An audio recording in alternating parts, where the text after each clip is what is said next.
Welcome students. Previous lecture में हमने decimal expansions के बारे में स्टडी किया एंड स्टूडेंट्स आज के हमारे इस लेक्चर में हम ये देखेंगे कि जो हमने इस चैप्टर में फैक्टर्स को फाइंड आउट करना सीखा था, वो जो फैक्टर्स हैं उनका हमारे डेसिमल एक्सपेंशंस के साथ बहुत ही इंटरेस्टिंग रिलेशन एग्जिस्ट करता है। तो चलिए फिर देखते हैं। स्टूडेंट्स, रिलेशन पढ़ने से पहले चलिए आपका एक छोटा सा पहले टेस्ट लेते हैं। दोस्तों, यहां पर मैंने कुछ फ्रैक्शन के डेसिमल एक्सपेंशंस आपके सामने लिखे हुए हैं।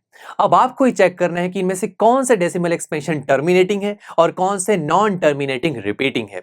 तो शुरू करते हैं। सबसे पहले है 0.1। देखिए 0.1 यहीं पर हमारी जो डेसिमल एक्सपेंशन है वो स्टॉप हो चुकी है, कुछ रिपीट नहीं हो रहा, दैट्स व्हाई ये है टर्मिनेटिंग। सिमिलरली 0.375 ये भी क्या है, टर्मिनेटिंग।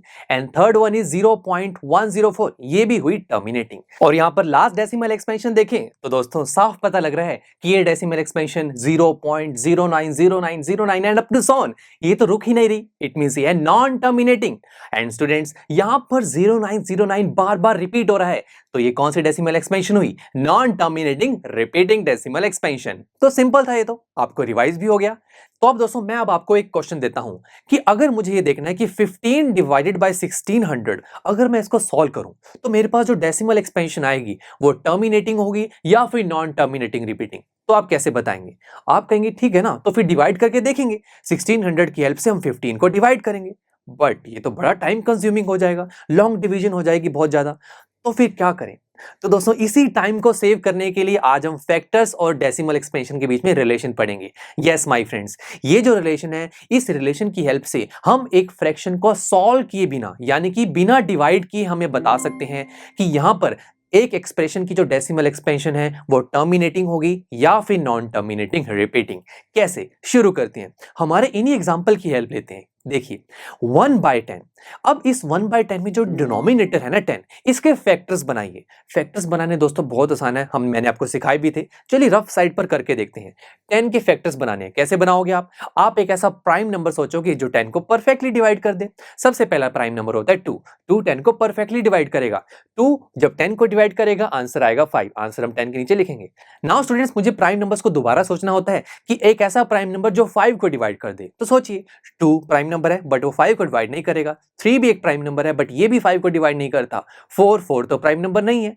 5 यस 5 को डिवाइड कर सकता है और 5 एक प्राइम नंबर भी है। तो 5 1 जा 5, 5 को डिवाइड करेगा तो आंसर 1 आएगा। That's it. और जब हमारे पास आंसर 1 आता है हम हमारे प्राइम फैक्टराइजेशन मेथड को स्टॉप कर देते हैं। अब दोस्तों ये जो लेफ्ट हैंड साइड पे हमारे पास नंबर आते हैं 2 5, ये सभी हमारे प्राइम फैक्टर्स होते हैं। और आप ये जानते हैं कि जब मैं इन प्राइम फैक्टर्स को आपस में मल्टीप्लाई कर दूं तो मुझे अपना गिवन नंबर वापस मिल जाता है। तो बस अब मैं 2 और 5 को जब मल्टीप्लाई करूंगा तो मुझे क्या मिल जाएगा, 10। तो दैट्स इट। मैं अब हमारे यहां पर 10 को 2 एंड 5 के मल्टीपल में लिख सकता हूं ना, तो फैक्टर्स फाइंड आउट कर लिए। सिंपल था। चलिए अब 3/8 में 8 डिनोमिनेटर की बात कर रहे हैं, 8 के फैक्टर्स फाइंड आउट करने हैं। अब आप ये खुद फाइंड आउट करेंगे तो आपको फैक्टर्स मिलेंगे 2 मल्टीप्लाई 2 मल्टीप्लाई 2, यानी कि 2 आपको 3 टाइम्स देखने को मिलेगा। तो आप 2 की पावर 3 भी लिख सकते हैं। चलिए तीसरा एग्जांपल था 13 डिवाइडेड बाय 125। अगेन 125 की फैक्टर्स आप खुद फाइंड आउट करेंगे तो आपको 5 3 टाइम्स देखने को मिलेगा, यानी कि 5 रेज़ टू पावर 3 भी लिख सकते हैं। And the last one is 2 divided by 22। यहां पर जब आप 22 के फैक्टर्स निकालेंगे प्राइम फैक्टराइजेशन मेथड की हेल्प से तो आपको मिलेगा 11 एंड 2। नाउ दोस्तों, क्या अब यहां पर आपको फैक्टर्स में कुछ इंटरेस्टिंग चीज देखने को मिल रही है? सोचिए जरा। स्टूडेंट्स, हमारे जो पहले 3 एग्जांपल्स थे वो तीनों एग्जांपल्स में हमारे पास टर्मिनेटिंग डेसिमल एक्सपेंशंस थी, राइट?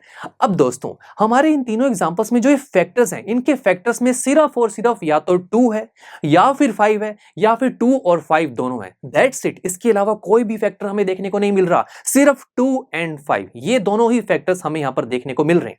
और दोस्तों जो एग्जांपल हमारे पास नॉन टर्मिनेटिंग रिपीटिंग का था, वहां पर जो फैक्टर्स हमने फाइंड आउट किए उसके फैक्टर में 2 तो अवेलेबल है बट 2 के अलावा एक डिफरेंट नंबर भी देखने को मिल रहा है 11।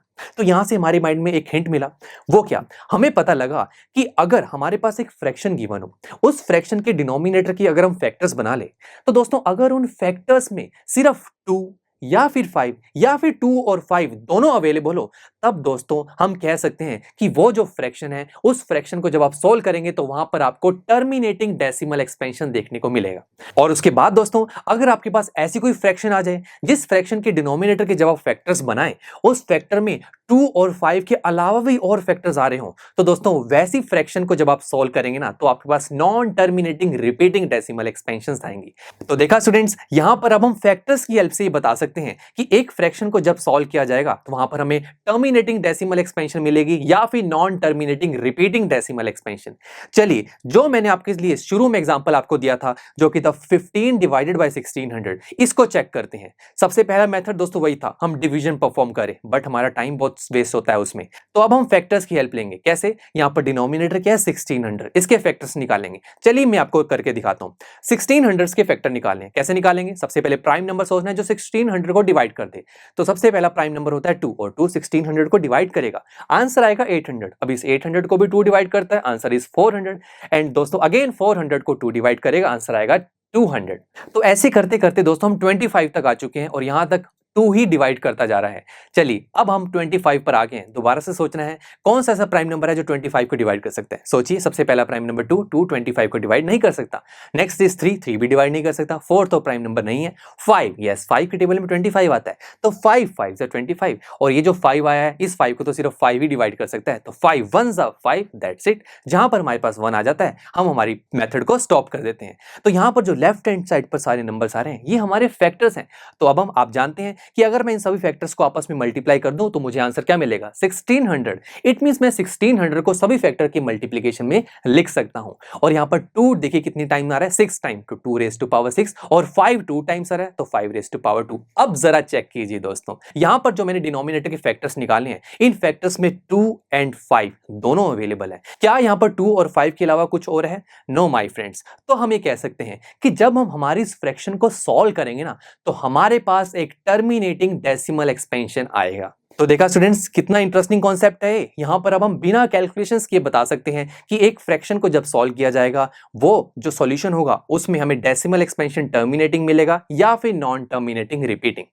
नाउ दोस्तों आई नो आपके माइंड में एक क्वेश्चन तो जरूर होगा, मैंने यहां पर टर्मिनेटिंग और नॉन टर्मिनेटिंग रिपीटिंग की तो बात की है, बट हमने प्रीवियस लेक्चर में एक और कैटेगरी भी तो स्टडी की थी जो कि थी नॉन टर्मिनेटिंग नॉन रिपीटिंग, जिसमें हमने ऐसे एग्जांपल्स देखे थे जहां पर जो एक्सपेंशन है वो टर्मिनेट तो नहीं होती और रिपीट भी नहीं होती। क्या हम इस चीज को भी फैक्टर्स की हेल्प से चेक कर सकते हैं? No my friends, but why? Because non terminating non repeating में हमारे पास वो एक्सप्रेशंस आते हैं जिन्हें हम p बाई क्यू यानी कि फ्रैक्शन की फॉर्म में नहीं लिख सकते, जैसे कि √2 √3, इनको मैं फ्रैक्शन की फॉर्म में नहीं लिख सकता ना दोस्तों। अगर मेरे पास फ्रैक्शन ही नहीं आएगी तो मुझे डिनोमिनेटर कैसे मिलेगा? अगर डिनोमिनेटर ही नहीं मिलेगा तो मैं फैक्टर्स कैसे निकालूंगा? तो दोस्तों तभी हम यहाँ पर नॉन टर्मिनेटिंग नॉन रिपीटिंग के लिए फैक्टर्स वाला कॉन्सेप्ट नहीं लगा सकते। ओके, तो ये बात आपको क्लियर हुई। चलिए अब हम दोस्तों हमारे इसी कॉन्सेप्ट की हेल्प से हमारी एक्सरसाइज 1.4 को शुरू करेंगे और उसका क्वेश्चन नंबर 1 सॉल्व करेंगे। So see you in the next lecture. I am sure students आपको ये लेक्चर काफी पसंद आया होगा और ऐसे ही मजेदार तरीके से अपने हर एक कॉन्सेप्ट क्लियर करने के लिए डाउनलोड कीजिए PU Stack ऐप को, जहां पर आपके पास और भी बहुत सारे ऑप्शंस होंगे जैसे कि back exercise solutions, tip videos, sample papers and much more. So what are you waiting for? Download the app now.